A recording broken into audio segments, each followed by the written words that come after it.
them all what I'm made up. Strut down the hall, won't stop till I get enough. Welcome to the Deep Dive. We're looking at Chris Wilson's match report today, just out, covering that Fulham versus Chelsea clash. Yeah, a really interesting one. Our mission, basically, is to pull out those key moments and figure out, what it all means for Chelsea chasing the Champions League and Fulham's own European hopes. Absolutely.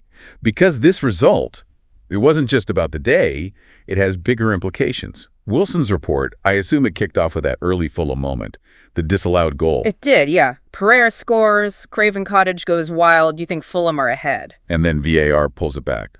Offside, wasn't it? Yep, offside in the build-up. So, huge deflation for Fulham, and I guess a massive let-off for Chelsea right at the start. A temporary let-off, though, as it turned out. Because Wilson surely flagged that Reece James error. Oh, definitely. He lost the ball, Sessegnon pounced. And set up Iwobi, bang, edge of the box. Exactly. A goal gifted by Chelsea, really. A mistake leading directly to Fulham taking the lead. And after that, Chelsea had the ball, sure, but Wilson's report probably mentioned they weren't doing much with it. Pretty much. Lots of possession, first half especially, but struggling to create anything clear-cut. You could hear the frustration, couldn't you? Those attack chants Wilson mentioned. Yeah, it tells you a lot about how well Fulham were set up defensively, maybe. Or just Chelsea's lack of ideas.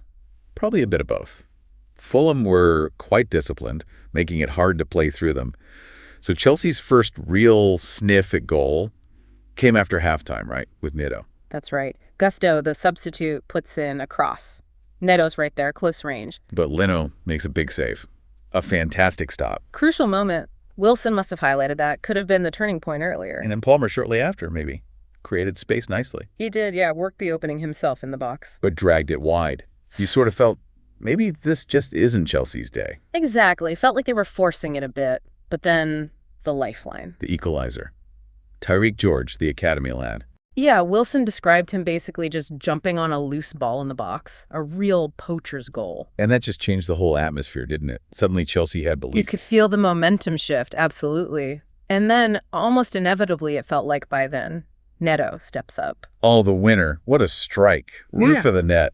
Powerful finish. No wonder Wilson named him man of the match. Decisive. Totally deserved. A quality goal to win it.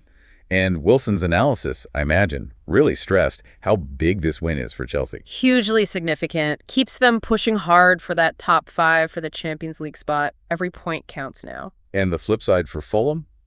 A real blow. Definitely. Wilson detailed how they missed that chance to potentially jump to 8th place. Which, depending on the FA Cup winner, could have been a European spot. A massive missed opportunity. So the report probably painted that picture. Fulham fans heading home unhappy, Chelsea celebrating a big comeback. Yeah, contrasting emotions. Sums up football, really. So Fulham started well, looked like they might get a huge result, but Chelsea, well, they dug deep. Neto the hero.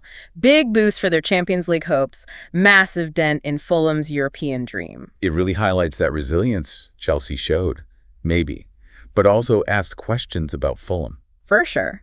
What does this say about Chelsea digging out results and maybe what Fulham need, tactically or mentally, to make that next step consistently?